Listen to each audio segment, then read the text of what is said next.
Hi, guys. Welcome to Advocates Table, the podcast where I cross examine advocates on politics, law, and everything that's worth arguing about.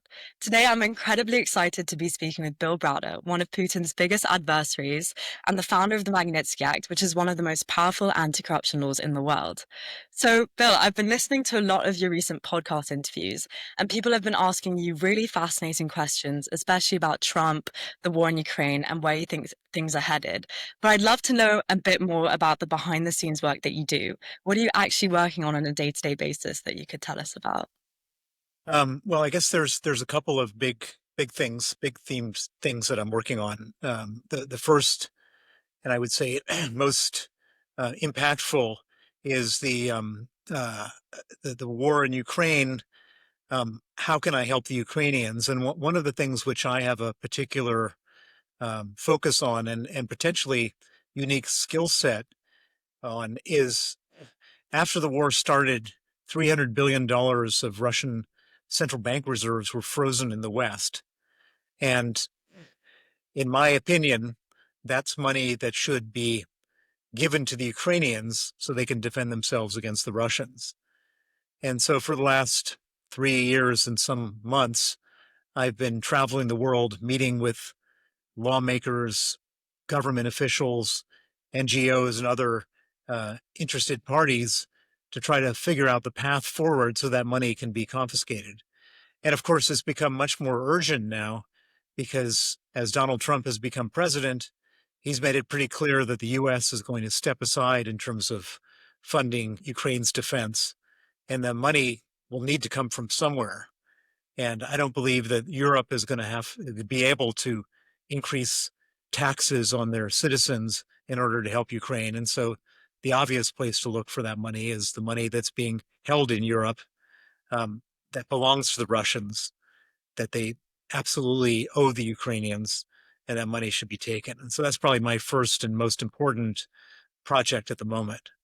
Yeah, that's amazing work, Bill. I remember the last time I saw you at Parliament at the New Lines Institute, APPG. You made the amazing point that no decision is a decision when it comes to this $300 billion of frozen assets. And I remember that they gave a time frame that countries had to act before the money went back to Russia. And I wanted to ask, has there been any update on that? Well, so one of the crucial issues with the money is that of the 300 billion, 200 billion is held in the European Union. And within the European Union, that money is held in Belgium, at Euroclear in Brussels. So the European Union is the key factor in this whole thing. And one of the really sort of upsetting complications in this story is that every 6 months, the European Union has to prolong the sanctions on Russia, which doesn't just include this 200 billion, it also includes many other things. And in order to prolong those sanctions, there needs to be a decision, a unanimous decision by all EU member states, all 27 countries. And so far, there has been that unanimous decision. The problem is that at some point, at any point, any country, for whatever their reasons would be, can defect. And there's been for a long time a big problem with Viktor Orban, the prime minister of Hungary. He may be a member of the European Union, or his country is a member of the European Union, but he's personally very much loyal to Vladimir Putin. And if he wanted to, and he certainly wants to, uh, he could mess up the whole sanctions program. And if he were to say, I don't approve the sanctions any further, then all of a sudden the money, the 200 billion, would be no longer frozen. Russia could then instruct Euroclear in Belgium to make a payment back to Russia, and the 200 billion would be transferred back to Russia. And so that vote is coming up in July, so very soon.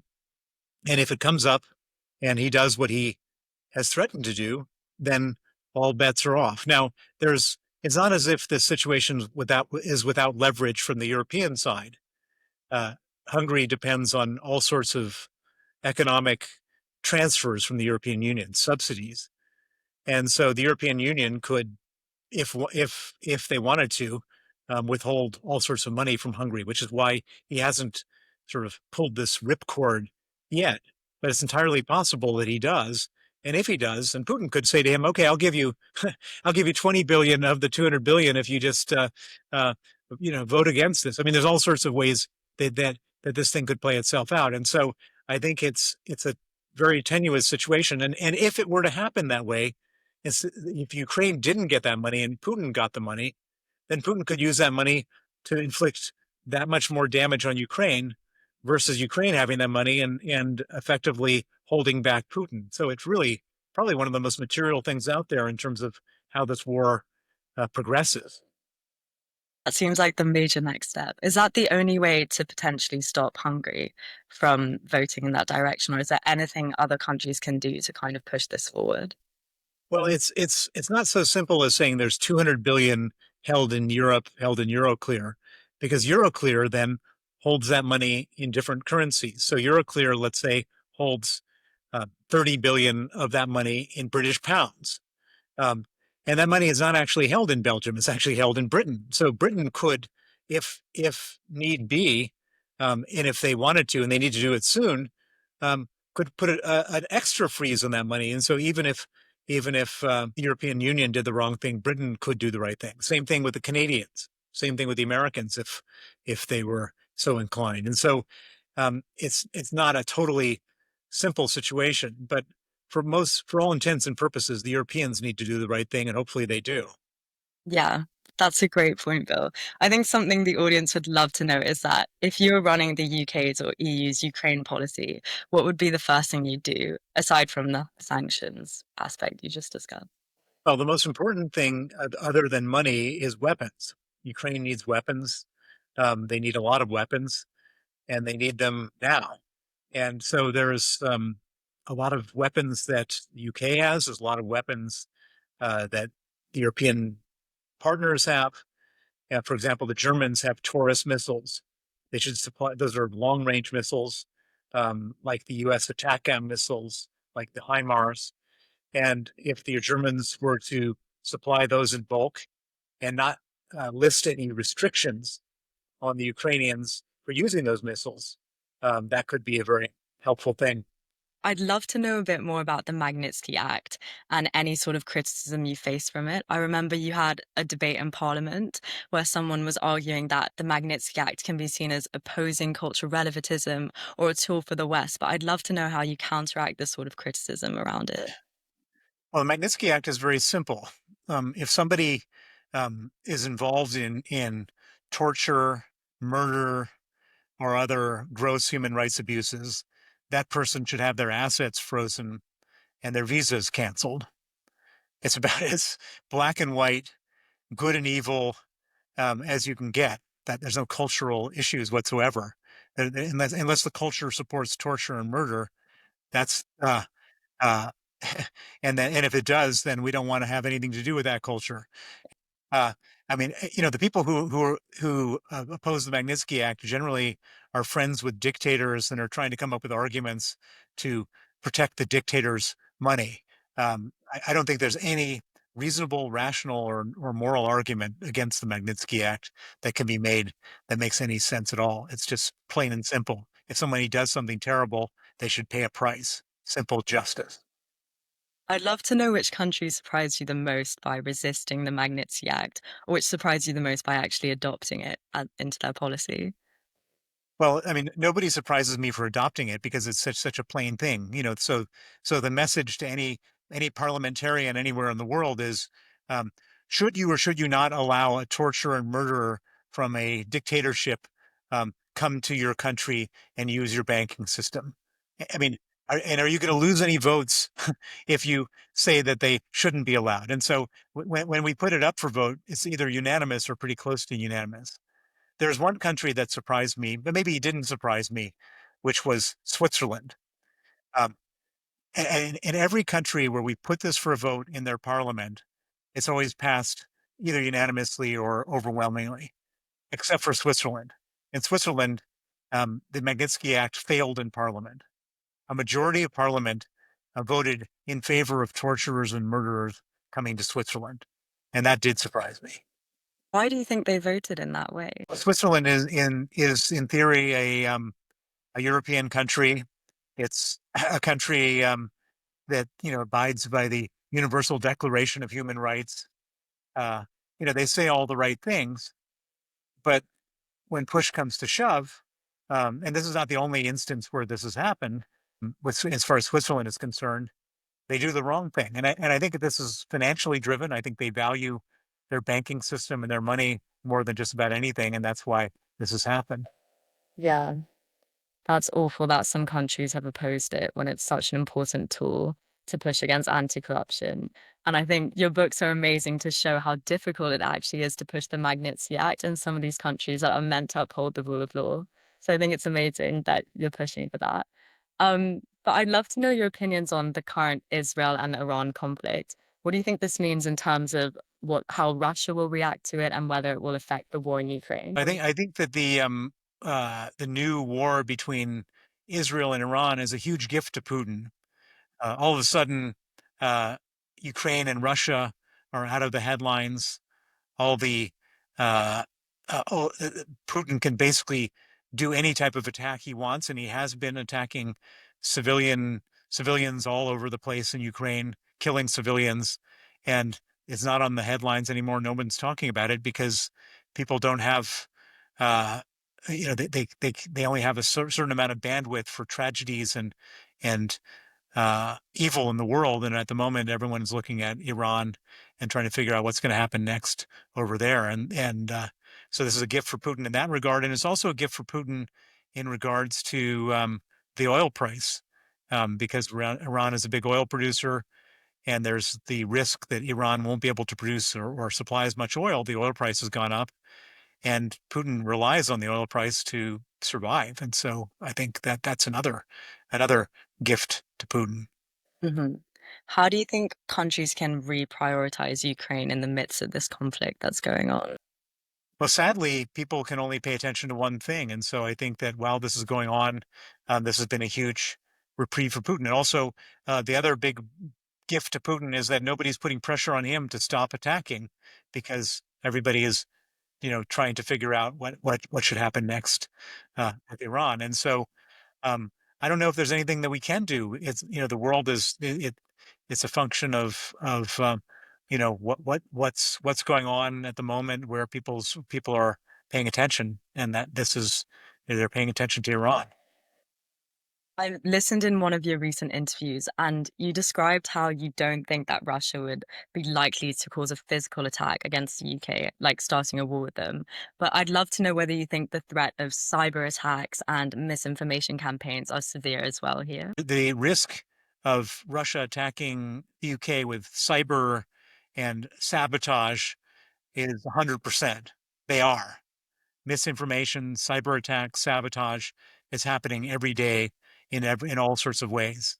And Putin loves this type of war because it's what's called asymmetric war. How do we respond to that? Do we then cyber attack them? Do we sabotage them? Um, do we send in misinformation into their system? I mean, we could in certain circumstances, but it's the kind of a thing he loves, and it's also he loves it because it's plausibly deniable. And so we're effectively at war with Russia in a very low grade, ugly way, but it's not a hot war, and and that's the big risk. I mean, what terrifies me more than anything is that although Putin doesn't have military hardware or even capabilities that anywhere come close to NATO, or even NATO minus America, if that's what it comes to, Putin has one huge superpower, and that is that he's got a total capacity to suffer casualties without blinking an eye. Every day he loses 1,500 soldiers. If we lost 1,500 soldiers in the United Kingdom, um, there would be a change of government the next week. People have no capacity for this type of loss in the West, whereas Putin has every capacity for this type of loss. And that's what gives him uh, such power, because his ability to brutalize us, um, even if he were to suffer 10 times the casualties, is something he would be willing to do. Why do you think the Russian people haven't had a sort of uproar against the amount of deaths of soldiers that Putin has sent to Ukraine? because everybody in Russia is scared to death.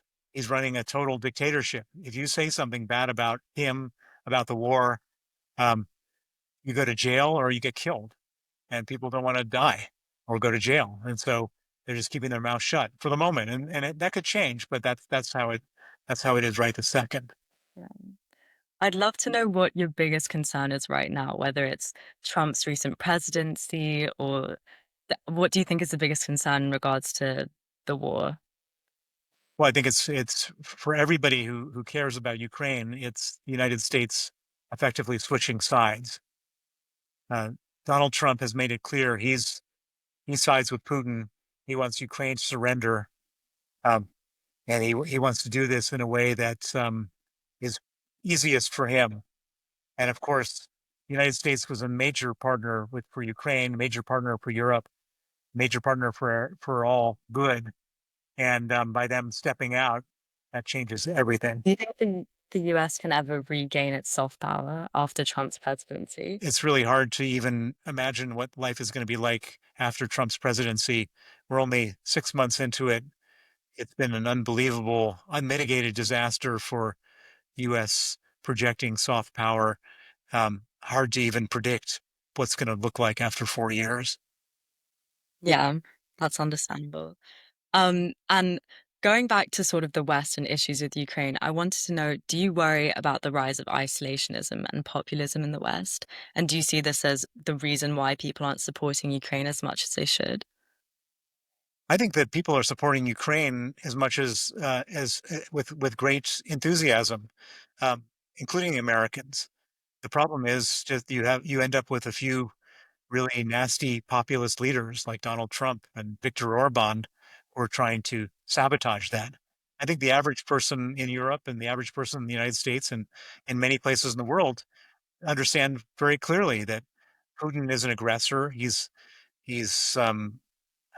without provocation attacked a peaceful sovereign state, his neighbor, and the people who have been attacked want to defend themselves. And I think that everybody supports Ukraine in that regard. Do you see human rights institutions like the ICC and the UN as being effective? Well, the UN has never been effective, or maybe in my lifetime, it's never been effective. I mean, you have China and Russia on the Permanent Security Council who can veto anything that's useful, and by putting them in that position, it's effectively a neutered organization.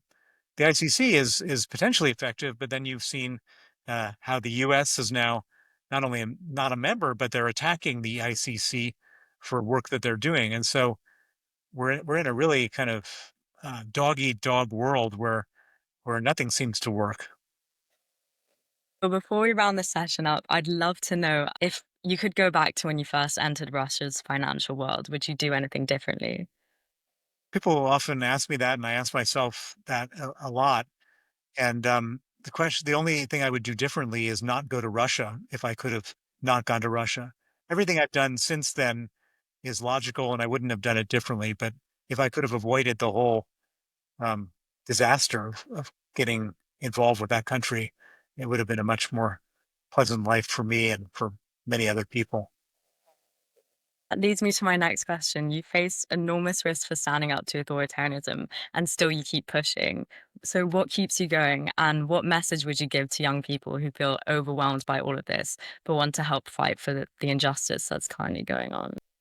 For me, what keeps me going is moral outrage. I'm driven by the outrageousness of the murder of Sergei Magnitsky and how he was a young man. He was 37 years old when he died. He should still be alive today, and his death is very much uh, a burden that sits on my shoulder. One thing I would say, though, is that persistence in the end has allowed me to achieve um, really remarkable goals in the human rights advocacy world.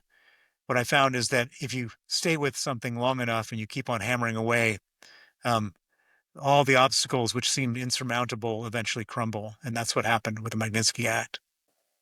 That's amazing, Bill. Thank you so much for this podcast episode. It's been so insightful and inspiring. And I'm sure the audience would have loved every second of it. Thank you so much. Thank you.